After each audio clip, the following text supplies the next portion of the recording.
இந்த 50 ஓவர் ஃபார்மேட்டில் நம்ம ஒரு ஐசிசி ஈவெண்ட்டை வின் பண்ணி ஆல்மோஸ்ட் 12 வருஷம் கிட்ட ஆயிடுச்சு. அதை மாற்றி எழுதுறதுக்கான மற்றும் ஒரு வாய்ப்பு இது. ஓவராலாக இது ஒரு ஈவெண்ட் கான்டெஸ்ட்கான பிச்சாக தான் இருக்கும். இது ஒரு ஹை ஸ்கோரிங் வென்யூ கிடையாது. ஃபாஸ்ட் பவுலர், ஸ்பின்னர்ஸ், பேட்ஸ்மேன்ஸ்னு எல்லாருக்குமே same level of advantages and same level of சேலஞ்சஸும் இருக்கும். இது ஒரு ஈஸி கேக் வாக்கினாலாம் இருக்காது.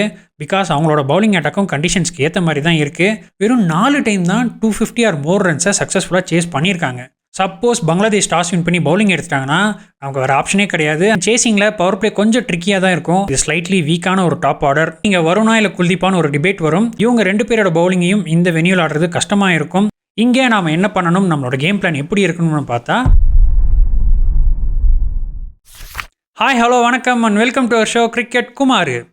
இன்னைக்கு இந்த வீடியோவில் நம்ம champions trophy 2025 India versus Bangladesh மேட்ச்க்கான ப்ரிவியூவை தான் பார்க்க போகிறோம். கிட்டத்தட்ட 8 வருஷம் கழிச்சு இந்த சாம்பியன்ஸ் ட்ராஃபி மறுபடியும் தொடங்கியிருக்கு. இந்த டோர்னமெண்ட்டை பொறுத்த வரைக்கும் நம்மளோட இந்தியன் டீம் இது வரைக்கும் நல்லாவே பர்ஃபார்ம் பண்ணியிருக்காங்க. இது வரைக்கும் சாம்பியன்ஸ் ட்ராஃபியில் 29 மேட்சஸில் 18 வின்ஸோட ஹையஸ்ட் வின் பர்சன்டேஜ் 62.06% ஒரு நல்ல ட்ராக் ரெக்கார்டு வச்சுருக்கோம். 2 டைம் டைட்டில் வின்னர்ஸாக இருந்திருக்கோம். ஆப்வியஸ்லி 2002 ஸ்ரீலங்கா கூட நம்ம ட்ராஃபியை ஷேர் பண்ணோம். அண்ட் தென் 2013 இங்கிலாண்டில் பீட் பண்ணி அந்த எடிஷன் ஆஃப் சாம்பியன்ஸ் ட்ராஃபியை வின் பண்ணோம். போன எடிஷனான 2017 ஒரு எக்ஸ்ட்ராடனரி ஃபார்மில் இருந்தோம். ஃபேவரட்ஸ் ஆஃப் த டோர்னமெண்ட்டாக இருந்தோம். பட் அன்ஃபார்ச்சுனேட்லி நம்மளோட ஆர்ச் ரைவல்ஸான பாகிஸ்தான் கிட்ட ஃபைனல்ஸில் தோற்று ரன்னர்ஸ் அப்பாக முடித்தோம். இப்போ இந்த எடிஷன் ஆஃப் சாம்பியன்ஸ் ட்ராஃபியை துபாயில் பர்சீவ் பண்ண போகிறோம். இந்த 50 ஓவர் ஃபார்மேட்டில் நம்ம ஒரு ஐசிசி ஈவெண்ட்டை வின் பண்ணி ஆல்மோஸ்ட் 12 வருஷம் கிட்ட ஆயிடுச்சு. போன ஓடிஐ வேர்ல்ட் கப்பில் we were so close, but unfortunately we ended up on the losing side. அதை மாற்றி எழுதுறதுக்கான மற்றும் ஒரு வாய்ப்பு இது. பும்ரா டீமில் இல்லாதது ஒரு மிகப்பெரிய லாஸ் தான். போன வருஷம் T20 வேர்ல்ட் கப்பில் ஆல்மோஸ்ட் நம்ம கையை விட்டு நழுவி போன ட்ராஃபியை திரும்ப நம்ம பக்கம் கொண்டு வந்து சேர்த்ததில் அவரோட பங்களிப்பு ரொம்பவே பெருசு. அவர் ஃபிட்டாக இருந்திருந்தா, அவர் இருந்த அந்த ரெட் டாட் ஃபார்முக்கு டெஃபினட்டாக he would have made an huge impact and huge difference to the success of this Indian team. So அவர் இல்லாதது ரொம்ப பெரிய loss. But even though பும்ராவோட ஆப்சன்ஸ்லையும் still இது ஒரு நல்ல ஸ்கோர் தான். Hope they will pull off some extraordinary performances to secure the title. Let us all back and cheer for our players to do well in this tournament and let us get into the preview. First of all துபாயோட conditions எப்படி இருக்குன்னு பார்ப்போம். Dubai பிச்சை பொறுத்த வரைக்கும் இது ஒரு நல்ல ஈவனான சர்ஃபேஸ். ஃபாஸ்ட் பவுலர், ஸ்பின்னர்ஸ், பேட்ஸ்மேன்ஸ்னு எல்லாருக்குமே same level of advantages and same level of சேலஞ்சஸும் இருக்கும். நியூ பால் இனிஷியலாக மூவ் ஆகும், ஸ்கிட் ஆகும், நிறைய சி மூவ்மெண்ட்ஸ் இருக்கும். மிடில் ஓவர்ஸில் பர்டிகுலர்லி டே டைமில் ஸ்பின்னர்ஸ்க்கு நிறைய அசிஸ்டன்ஸ் கிடைக்கும். பால் பெருசாக திரும்பாது, பட் பிச் கண்டிப்பாக ஸ்லோவாகும். ஸ்பின்னர்ஸ் கேமை கண்டிப்பாக ஸ்லோ பண்ணுவாங்க. தென் பேட்டிங்க்கும் நல்ல ட்ரூ பவுன்ஸ் இருக்கும். பேட்ஸ்மேன் இங்கே க்ரீஸில் கொஞ்சம் டைம் ஸ்பெண்ட் பண்ணாங்கன்னா அவங்களாலையும் நிறைய ரன் ஸ்கோர் பண்ண முடியும். நைட் டைமில் டியூ வரும், சர்ஃபேஸ் கூலர் ஆகி பிச் கொஞ்சம் ஈஸ் அவுட் ஆகும். ஸோ நைட் டைமில் கம்பேரிட்டிவ்லி பேட்டிங் கொஞ்சம் ஈஸியாகவே இருக்கும். At the same time new ball நல்லாவே ஸ்கிட் ஆகும். இந்த ஸ்டேடியமோட கன்ஸ்ட்ரக்ஷனை பார்த்தா இது ஒரு க்ளோஸ்டு ஸ்ட்ரக்சர் தான். ஸோ அதிகமான கிராஸ் வின்ஸ் உள்ளே வராது. அண்ட் அதனால் நம்ம அதிகமான ஸ்விங்கையும் இங்கே எதிர்பார்க்க முடியாது. But seam movement off the pitch இங்கே கண்டிப்பாக நிறையவே இருக்கும். ஸோ பவர் பிளே மட்டும் கேர்ஃபுல்லாக ஸ்டார்ட் பண்ணாங்கன்னா அதுக்கப்புறம் பேட்டிங் நல்லாவே ஆட முடியும். ஓவராலாக இது ஒரு ஈவெண்ட் கான்டெஸ்ட்கான பிச்சாக தான் இருக்கும். இது ஒரு ஹை ஸ்கோரிங் வென்யூ கிடையாது. இது வரைக்கும் அங்கே நடந்த 58 ஓடிஐ மேட்சஸில் வெறும் 4 டைம் தான் 300+ டோட்டல்ஸ் வந்திருக்கு. ஸோ ஒரு classic game of one day கிரிக்கெட்டை இங்கே நாம் எதிர்பார்க்கலாம். இங்கே ஸ்டாட்ஸ் அண்ட் ட்ரெண்ட்ஸ் எப்படி போயிருக்குன்னு பார்த்தோம்னா, ஓவராலாக 58 ஓடிஐ மேட்சஸில் 22 மேட்சஸ் ஃபஸ்ட் பேட்டிங் பண்ண டீமும் 34 மேட்சஸ் சேசிங் டீமும் தான் வின் பண்ணியிருக்காங்க. ஆவரேஜஸ்னு பார்த்தோம்னா ஃபர்ஸ்ட் இன்னிங்ஸில் 25.97 at 4.56 runs per over, second இன்னிங்ஸில் 28.86 at 4.68 runs per over. Highest first innings டோட்டல்னு பார்த்தா 355 for 5 by England against Pakistan in 2015. Highest second innings total என்னென்னு பார்த்தா 307 for 7 by Pakistan against Australia in 2019. Highest successful சேஸ்னு பார்த்தா 287 for 8 by Sri Lanka against Pakistan in 2013. இது overall figures. இதுவே last 5 இயர்ஸில் 2019 பார்த்தோம்னா 26 ஓடிஸ் நடந்திருக்கு. அதில் 14 மேட்சஸ் சேசிங் டீமும் 12 மேட்சஸ் ஃபஸ்ட் பேட்டிங் பண்ண டீமும் வின் பண்ணியிருக்காங்க. ஆவரேஜஸ்னு பார்த்தா ஃபர்ஸ்ட் இன்னிங்ஸில் 25.38 at 4.41 runs per over and second இன்னிங்ஸில் 25.80 at 4.5 ரன்ஸ் per ஓவர். ரெண்டுத்துக்கும் பெரிய டிஃப்ரென்ஸ் இல்லை. Highest first innings score 327 for 7 by Australia against Pakistan in 2019 and highest second innings score அதே மேட்ச்சில் 307 for 7 by Pakistan. Highest successful சேஸ்னு பார்த்தா 266 for 5 by Namibia against Oman in 2022. So இந்த ஸ்டாட்ஸை வச்சு பார்க்கும்போது நான் முன்னாடியே சொன்ன மாதிரி இது ஒரு ஹை ஸ்கோரிங் வென்யூ கிடையாது. மேட்ச் கொஞ்சம் ஸ்லோவாக தான் மூவ் ஆகும் அண்ட் சேசிங் டீம்ஸ்க்கு பெட்டர் ரிசல்ட்ஸ் வந்திருக்கு. அப்போ டாஸ் வின் பண்ணி சேசிங் தான் எடுக்கணுமான்னு கேட்டிங்கன்னா இந்த நம்பர்ஸ் எல்லாமே it is combine for both day games and day night games. இதுக்கு கொஞ்சம் கான்ட்ரரியா டே நைட் கேம்ஸில் மட்டும் 2019 பார்த்தோம்னா 8 ODI கேம்ஸ் ஆடியிருக்காங்க. அண்ட் அதில் 6 மேட்ச் ஃபஸ்ட் பேட்டிங் பண்ண டீம் தான் வின் பண்ணியிருக்காங்க. வெறும் 2 மேட்ச் தான் சேசிங் டீம் வின் பண்ணியிருக்காங்க. ஃபர்ஸ்ட் இன்னிங்ஸில் 37.78 average at 5.29 runs per over. Second இன்னிங்ஸில் 26.06 at 4.77 runs per over. Highest first innings total 327 for 7 by Australia against Pakistan. Highest second innings total 307 for 7 by Pakistan against Australia. Highest successful chase 227 for 3 by Oman against PNG.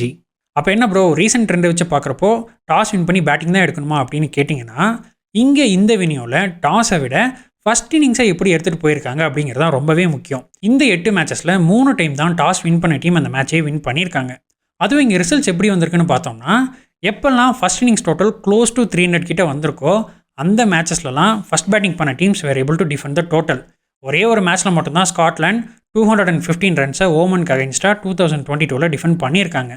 Chase பண்ணி win பண்ண அந்த 2 கேம்ஸுமே 225 and 226 runs தான். So இங்கே toss win பண்ணி batting எடுத்தாங்கன்னா the magic number of 300 or more run score பண்ணணும். At least அதுக்கு க்ளோஸராகவாச்சும் வரணும். இல்லை பவுலிங் எடுக்கிறாங்க அப்படின்னா ஆப்பனண்ட்டை 250 கண்டெயின் பண்ண பார்க்கணும்.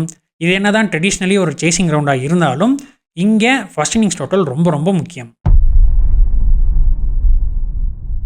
ஓவராலாக நான் சொன்ன அந்த 34 சேசிங் விக்ட்ரிஸில் கூட வெறும் 4 டைம் தான் 250 ஆர் மோர் ரன்ஸை சக்ஸஸ்ஃபுல்லாக சேஸ் பண்ணியிருக்காங்க. லாஸ்ட் 5 இயர்ஸில் ஒரே ஒரு டைம் தான் 250+ சக்ஸஸ்ஃபுல்லாக சேஸ் பண்ணியிருக்காங்க. ஸோ இங்கே ஃபஸ்ட் இன்னிங்ஸ் டோட்டல்ஸ் ரொம்ப ரொம்ப முக்கியமான ஒரு ஃபேக்டராகவே இருந்திருக்கு. அண்ட் இந்த 8 கேம்ஸில் ஆவரேஜ் ஃபஸ்ட் இன்னிங்ஸ் ஸ்கோர் என்னென்னு பார்த்தா 265 for 7 and average second innings score 215 for 8. நான் ஒரு 30 ரன் பஃபராக கன்சிடர் பண்ணி சொல்லியிருக்கேன். ஃபஸ்ட் பேட்டிங் ஆடுறாங்க அப்படின்னா டெஃபினட்டாக 300 ரன்ஸ் அடிக்கணும். இல்லை ஃபஸ்ட் பவுலிங் போடுறாங்க அப்படின்னா டெஃபினட்டாக 245 ரன்ஸ்குள்ளே ஆப்போனண்ட்டை ரெஸ்ட்ரிக்ட் பண்ணணும் to win a day night game in Dubai. இப்போ அடுத்ததாக பிளேயிங் 11 எப்படி இருக்கும்னு பார்த்தோம்னா நம்ம இந்தியாவோட playing 11 Gill and Rohit opening, number 3ல் கோலி, நம்பர் 4ல் ஸ்ரேயஸ் ஐயர், நம்பர் 5ல் அக்ஷர் பட்டேல் இவங்களோட அந்த லெஃப்ட் அண்ட் ரைட் ஹேண்ட் காம்பினேஷனுக்காக. தென் நம்பர் 6ல் KL ராகுல், நம்பர் 7ல் பாண்டியா, நம்பர் 8ல் ஜட்டு, அதுக்கப்புறம் குல்தீப், ஷமி அண்ட் ஹர்ஷ்தீப் சிங். இதுதான் என்னோட காம்பினேஷன். பேட்டிங் ஆர்டரில் நம்ம யாரையுமே கையே வைக்க முடியாது. பவுலிங்கில் ஷமிக்கு இங்கே நிறைய சி மூமெண்ட்ஸ் கிடைக்கும் அண்ட் அவருக்கு நிறைய எக்ஸ்பீரியன்ஸும் இருக்குது. Then Harshdeep Singh he has been doing well. Power பிளேலையும் சரி டெத் ஓவர்ஸ்லையும் சரி he is doing good. Then Hardik Pandya அவருக்கும் நிறைய எக்ஸ்பீரியன்ஸஸ் இருக்குது. டிஃப்ரெண்ட் ஃபேஸஸ் ஆஃப் த கேம்ஸில் வந்து போடுவார். தென் 3 ஸ்பின்னர்ஸ், குல்தீப் ஒரு நல்ல அட்டாக்கிங் ஆப்ஷன், ஜட்டு ஒரு very well experienced campaigner, middle ஓவர்ஸில் பிரேக் போட்டு கேமை ஸ்லோ பண்ணுவார். அக்ஷர் அவரும் சிமிலர் டு ஜடேஜா தான். இவங்க 2 பேரோட பவுலிங்கையும் இந்த வெனியூல் ஆடுறது கஷ்டமாக இருக்கும். அக்ஷர் பேட்டிங்லையும் he has proven is ability. So இதுதான் என்னோட best playing 11 combination. Pant has to sit out, Washington also has to sit out. ஜட்டுவோட எக்ஸ்பீரியன்ஸ்க்கு அவர் ஆடுறது தான் பெட்டர். இங்கிலாந்து ODI சீரீஸில் கூட அவர் என்ன பண்ணார் அப்படிங்கிறத பார்த்தோம்.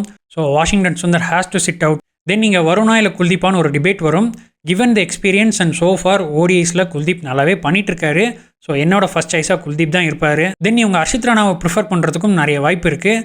அவர் அந்த ஒரு ஹார்ட் லென்ஸ் அடிக்கிறதுனால பால் ஸ்கிட் ஆகிறப்போ பேட்ஸ்மேனுக்கு அதை டைம் பண்ணுறது கஷ்டமாக இருக்கும்னு சொல்லி இவரை பிளேயிங் 11 ஆட வைக்கிறதுக்கும் நிறையவே வாய்ப்பு இருக்குது. பட் ஷமி மாதிரி ஒரு எக்ஸ்பீரியன்ஸ் பவுலரை இங்கே உட்கார வைக்க முடியாது. அண்ட் ஹர்ஷ்தீப்பும் கரண்ட்லி நல்ல ஃபார்மில் இருக்கார்.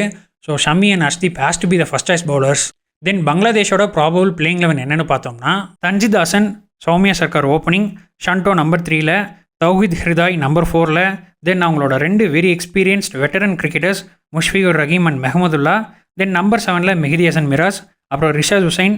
தென் 3 fast bowlers Taskin, Mustafizur and Tanzim Hasan Sakib. இவங்களோட டாப் 4ல் 3 பேர் தன்ஜித், ஷண்டோ அண்ட் ஹிருதாய். இவங்க 3 பேருமே நல்ல டேலண்டட் பிளேயர்ஸ். பட் அவங்களுக்கு பெரிய எக்ஸ்பீரியன்ஸோ இல்லை பெருசாக எஸ்டாப்ளிஷ் பண்ணிக்கிட்ட பிளேயர்ஸோ கிடையாது. சௌமியா சர்க்கார் அவரும் ஆன் அண்ட் ஆஃப் தான் டீமில் இருப்பார். ஸோ இது ஸ்லைட்லி வீக்கான ஒரு டாப் ஆர்டர். தென் இவங்களோட மிடில் ஆர்டர் கொஞ்சம் நல்லா இருக்குது. 3 பேருமே குட் பிளேயர்ஸ் ஆஃப் ஸ்பின். தென் பவுலிங்கில் தன்ஜித், அவருக்கு பால் நல்லாவே ஸ்கிட் ஆகும், கொஞ்சம் ஸ்லைட்லி லோவாகும். நம்ம இந்தியன்ஸ்க்கு அகேன்ஸ்டாக அவர் ஓரளவுக்கு நல்லாவே பண்ணியிருக்காரு. தென் டஸ்கின் அகமது, அவருக்கும் இங்கே நிறைய சி மூமெண்ட்ஸ் கிடைக்கும். பாலை நல்லா மேலே போட்டு ஆட வைக்க பார்ப்பார். தென் ஃபிஸ் நிறைய கட்டர்ஸ் போடுவார். அப்புறம் 3 ஆல்ரவுண்டர் ஆப்ஷன்ஸ் வச்சுருக்காங்க. Mahmudullah and Mehidy Hasan off spin போடுவாங்க. Then Soumya Sarkar medium pace போடுவார். ரிஷாத் ஹுசைன் அவரும் ஒரு நல்ல டீசெண்டான ஸ்பின்னர் தான். இங்கே இவங்க ஷக்கீப் அல் ஹசனோட எக்ஸ்பீரியன்ஸ் அண்ட் பவுலிங்கை கண்டிப்பாக மிஸ் பண்ணுவாங்க. அவரோட ஐசைட் கண்டிஷன் இப்போ எப்படி இருக்குன்னு நமக்கு தெரியாது. ஸோ அவரோட பேட்டிங் எப்படி இருந்திருக்கும்னு நம்மளால் சொல்ல முடியாது. பட் கண்டிப்பாக அவரோட பவுலிங் இங்கே ரொம்பவே கீயாக இருந்திருக்கும். நம்மளோட back to back right handed batting லைனப்புக்கு அவரோட பவுலிங் இங்கே கண்டிப்பாக ஒரு சேலஞ்சாக இருந்திருக்கும். பங்களாதேஷ்க்கு ஸ்பின்னர்ஸை பொறுத்த வரைக்கும் 2 ஆஃப் ஸ்பின் ஆப்ஷன்ஸ் அண்ட் ஒரே ஒரு லெக் ஸ்பின் ஆப்ஷன் தான் இருக்க போகுது. மெஹதி ஹசன் நல்லா டைட்டாக போட்டுருவார். ஷக்கீப் அல் ஹசனும் இருந்திருந்தால் மிடில் ஓவர்ஸில் இன்னும் கொஞ்சம் டைட் பண்ணி போட்டிருக்கலாம். பட் சில பல ரீசன்ஸ்னால அவர் ஸ்குவாடில் இல்லை. ஸோ 2 பிளேயிங் லெவனும் இப்படி தான் இருக்க போகுது. இங்கே நாம் என்ன பண்ணணும், நம்மளோட கேம் பிளான் எப்படி இருக்கணும்னு பார்த்தா நம்மளோட காம்பினேஷனுக்கு சேசிங் தான் ஒரு நல்ல ஆப்ஷன். 3 டாப் கிளாஸ் ஸ்பின்னர்ஸ் இருக்காங்க. அவங்கள டே டைமில் யூஸ் பண்ணுறது தான் பெட்டர் சாய்ஸாக இருக்கும். ஸோ டாஸ் வின் பண்ணி பவுலிங் எடுத்து ஸ்பின்னர்ஸை வச்சு கேமை நல்லா ஸ்லோ பண்ணி பங்களாதேஷை ஒரு 220 to 230 ரன்ஸ்குள்ளே ஆல் அவுட் பண்ணணும். தென் சேசிங்கில் பவர் பிளே கொஞ்சம் ட்ரிக்கியாக தான் இருக்கும். டன்சிட், டஸ்கின் இவங்க 2 பேத்துக்குமே நிறைய சி மூமெண்ட்ஸ் கிடைக்கும். 2 நியூ பால் வேறு. ஸோ கண்டிப்பாக அட்லீஸ்ட் ஒரு 7-8 ஓவர்ஸ் வரைக்கும் பால் கொஞ்சம் அலையும். தென் முஸ்தபிசூர் அவரும் பவர் பிளேலேயே நிறைய கட்டர்ஸ் போட்டு பாலை நின்று வர வைக்க பார்ப்பாரு. பவர் பிளேவை சேஃபாக விக்கெட்லெஸ்ஸாக கடந்துட்டா தென் சேசிங் அதுக்கப்புறம் ரொம்பவே ஈஸியாக இருக்கும். டியூ வரதுக்கான வாய்ப்பும் இருக்கும். சப்போஸ் பங்களாதேஷ் டாஸ் வின் பண்ணி பவுலிங் எடுத்துட்டாங்கன்னா நமக்கு வேறு ஆப்ஷனே கிடையாது. அந்த மேஜிக் ஃபிகர் ஆஃப் 300 அடிச்சே ஆகணும். நமக்கு அதுக்கான பேட்டிங் டெப்த் நல்லாவே இருக்குது. Hope we can pull it off very well. And ஓவராலாக இப்போ இங்கே யாருக்கு அட்வான்டேஜ் அண்ட் எட்ஜ் இருக்குன்னு பார்த்தோம்னா, considering the inexperienced batting lineup of Bangladesh and our batting order along with our 3 world class spinners, இங்கே கண்டிப்பாக நமக்கு தான் அப்பர் ஹேண்ட் இருக்குது. பட் இது ஒரு ஈஸி கேக் வாக்கினாலாம் இருக்காது. பிகாஸ் அவங்களோட பவுலிங் அட்டாக்கும் கண்டிஷன்ஸ்க்கு ஏற்ற மாதிரி தான் இருக்குது. நம்ம ஃபஸ்ட்டு பேட்டிங் ஆனாலும் டே டைமில் spinners can really slow down the game. இல்லை நம்ம சேசிங் பண்ணுறோம் அப்படின்னாலும் இனிஷியலாக their fast bowlers will have something to display. So இது ஒரு நல்ல கான்டெஸ்ட்டாக இருக்கும். Eventually India will win the game. And இந்த டோர்னமெண்ட்க்கு இது ஒரு நல்ல ஸ்டார்ட்டாக இருக்க போகுது. இங்கே இன்னொரு ஃபேக்டர் நான் சொல்ல மறந்துட்டேன் நண்பர்களே. இது வரைக்கும் நம்ம இந்தியன் டீம் இங்கே டே நைட் மேட்சஸ் ஆடினதே கிடையாது. இதுதான் ஃபஸ்ட் டைம் ஆட போகிறோம். ஸோ ரோஹித் அண்ட் கம்பீர் நம்மளோட இந்த காம்பினேஷனை இந்த ஸ்குவாடை எப்படி யூட்டிலைஸ் பண்ண போகிறாங்க அண்ட் இங்கே இருக்க கண்டிஷன்ஸையும் எப்படி எக்ஸ்பெக்ட் பண்ண போகிறாங்க அப்படிங்கிறது ஒரு எக்ஸைட்டிங் சேலஞ்சாக இருக்க போகுது. பிச்சும் பார்த்தீங்கன்னா ஆல்மோஸ்ட் ஒரு ஃப்ரெஷ்ஷான விக்கெட்டை தான் கொடுப்பாங்கன்னு நினைக்கிறேன். பிகாஸ் IL T20யோட லேட்டர் பார்ட்டில் சாம்பியன்ஸ் ட்ராஃபிக்னே ஒரு சில விக்கெட்ஸை யூஸ் பண்ணாமல் ப்ரிசர்வ் பண்ணி வச்சுருந்துருக்காங்க. இதுதான் ஃபஸ்ட் கேம்ன்றதுனால we can expect a good surface. ரொம்ப லோவாக இல்லாமல் ட்ரூ பவுன்ஸோட தான் இருக்கும்னு நினைக்கிறேன். Let us wait and watch என்ன பண்ணுறாங்க எப்படி பண்ணுறாங்கன்னு. அண்ட் இதோட இந்த வீடியோ நான் முடிச்சுக்கிறேன் நண்பர்களே. இந்த மேட்ச்க்கான உங்களோட ப்ரிடிக்ஷன், உங்களோட பிளேயிங் லெவன்ஸ் இதெல்லாம் கமெண்ட்ஸில் சொல்லுங்கள். இந்த வீடியோ பற்றின உங்களோட கருத்துக்களையும் மறக்காமல் கமெண்ட்ஸில் சொல்லுங்கள். மீண்டும் அடுத்த வீடியோவில் இந்த மேட்சோட review and India vs Pakistan மேட்ச்க்கான ப்ரிவியூவோட சந்திப்போம். அதுவரை நான் உங்கள் KK, இது உங்கள் கிரிக்கெட் குமார்.